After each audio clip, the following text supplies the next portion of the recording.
नमस्कार दोस्तों, आज हम आपको सुनाने जा रहे हैं मोतियों की खेती कहानी। बात बहुत पुरानी है। किसी नगर में एक सेठ रहता था। उसके एक ही पुत्र था। अपने इस इकलौते पुत्र को वह अधिक प्यार करता था। अधिक लाड़ प्यार के कारण लड़का कुछ पढ़ न सका, अनपढ़ ही रह गया। लड़के को आज़ादी थी। जब जी चाहता खाता, जब जी चाहता खेलता और जब जी चाहता सो जाता। अशिक्षित तो रहा, सो रहा ही, पर अव्वल दर्जे का आलसी भी था। सेठ के कई व्यापार चलते थे, कई बीघा जमीन भी थी। जब सेठ के यहाँ रुपयों से भरी थैलियाँ आतीं तो सेठ का मूर्ख पुत्र पूछता, पिताजी यह सब आप कहाँ से लाते हैं? सेठ अपने लाडले की बात पर हंसता और कहता, बेटा तुझे इतना भी नहीं मालूम, यह सब अपने खेत में पैदा होता है। मूर्ख लड़के के दिमाग में यह बात जम गई। थोड़े दिन बाद सेठ की मृत्यु हो गई। मूर्ख लड़के ने सब व्यापार संभाला, पर उसकी मूर्खता के कारण सब मुनीम लोगों ने व्यापार चौपट कर दिया और एक दिन सब व्यापार बंद हो गए। जमा की पूंजी भी खर्च होने लगी। मूर्ख के साथी लोगों की बन आई। झूठे सच्चे बहानों से साथी लोगों ने खूब लाभ उठाया। नए नए व्यापार बता बता कर लाखों रुपए लोगों ने बटोर लिए। एक दिन मूर्ख लड़के ने अपने एक साथी से कहा कि मेरे पिताजी तो सोना और चांदी खेतों में उपजाते थे, हम भी क्यों ना उपजावें। उसके साथी को मूर्ख की मूर्खता पर हंसी आई, पर फिर उसकी मूर्खता से लाभ उठाने की इच्छा से कहा, हाँ हाँ ज़रूर, तुम नए नए सोने चांदी के सिक्के लो, हम आज ही रात खेतों में डलवा देते हैं।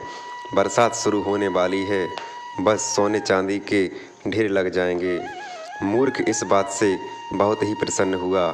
अपने साथी के कहे अनुसार सैकड़ों बीघा जमीन और खरीद ली और एक दिन घर का सारा सामान और घर बार बेच बाच कर सोने चांदी के सिक्के गाड़ी में लदवाकर खेतों की ओर चल दिया। आधी रात को सोना चांदी खेत में बिखेरने का निश्चय किया। मूर्ख के साथी ने मूर्ख से कहा, दोस्त तुम सो जाओ, तुम अमीर आदमी हो, इतने लंबे सफ़र से थक गए होंगे, मैं जाग रहा हूँ, आधी रात होने पर तुम्हें जगा लूँगा। मूर्ख आराम से सो गया और थोड़ी ही देर में खर्राटे भरने लगा। दोस्त ने अच्छा अवसर देखा और सोने चांदी से भरी गाड़ियों को लेकर चल दिया। बेचारे मूर्ख की सुबह नींद खुली तो देखा सोना चांदी और दोस्त सब गायब हैं।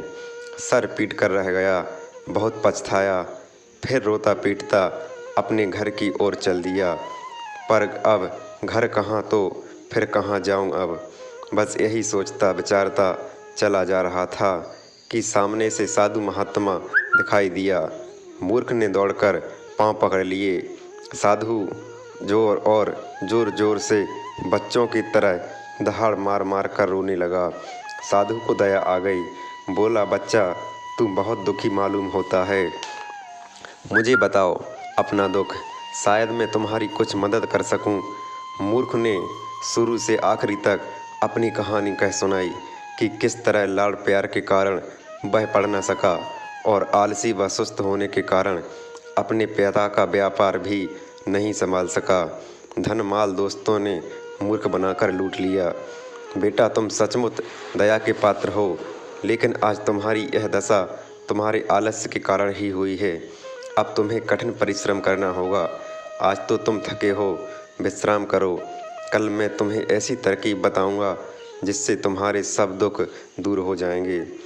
मूर्ख गिड़गिड़ाता हुआ बोला, महात्मा जी मुझे कुछ और नहीं चाहिए, बस मेरा सारा धन एक बार वापस दिलवा दो, मैं उस धन में से आधा आपको दे दूंगा। साधु महात्मा को मूर्ख की बात पर मन ही मन हंसी आ गई और वे समझ गए कि यह आलसी और मूर्ख होने के साथ साथ लालची भी है। यह बिना परिश्रम किए ही अपना धन चाहता है।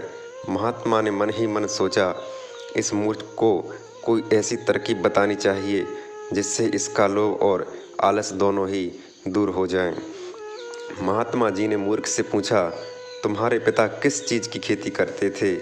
सोने चांदी की? तभी तो उनके पास इतना धन था। मूर्ख ने गर्व से कहा, अच्छा, क्या कभी तुमने देखा था कि वे खेती किस तरह करते थे? नहीं महाराज, अगर मैं तुम्हें तुम्हारे पिता से भी अधिक धनी कर दूं तो मैं आधा धन आपको दे दूंगा महाराज। मूर्ख ने कहा। महात्मा जी फिर मुस्कुराए और बोले, तुम्हारे पिता तो सोने चांदी की खेती करते थे, और अगर मैं तुम्हें मोतियों की खेती करवा दूं तो मैं आधी खेती आपको दे दूंगा महाराज। मूर्ख बड़े गर्व से बोला, अपने खेतों के पास जाकर सो जाओ।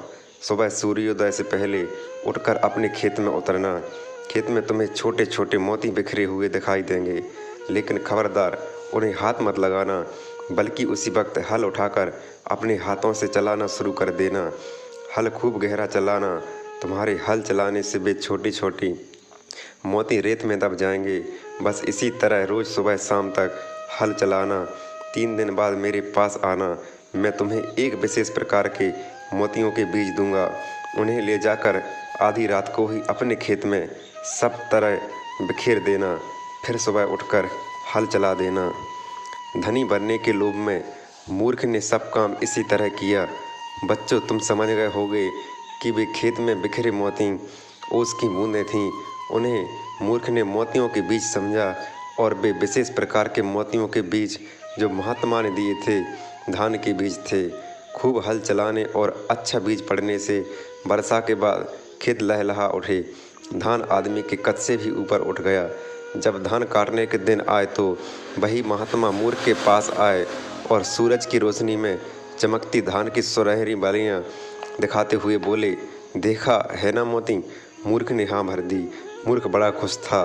धान कटा, बाजार में हजारों रुपए का बिका। मूर्ख रुपयों को पाकर बहुत ही खुश हुआ। अंत में महात्मा ने मूर्ख को समझाया कि परिश्रम ही धन है। दौलत, यश और कीर्ति की जननी है। परिश्रमी को ही ये सब चीज़ें मिलती हैं, आलसी को नहीं। तो धन्यवाद दोस्तों, यही थी हमारी आज की कहानी। कैसी लगी हमें कमेंट करके ज़रूर बताएं।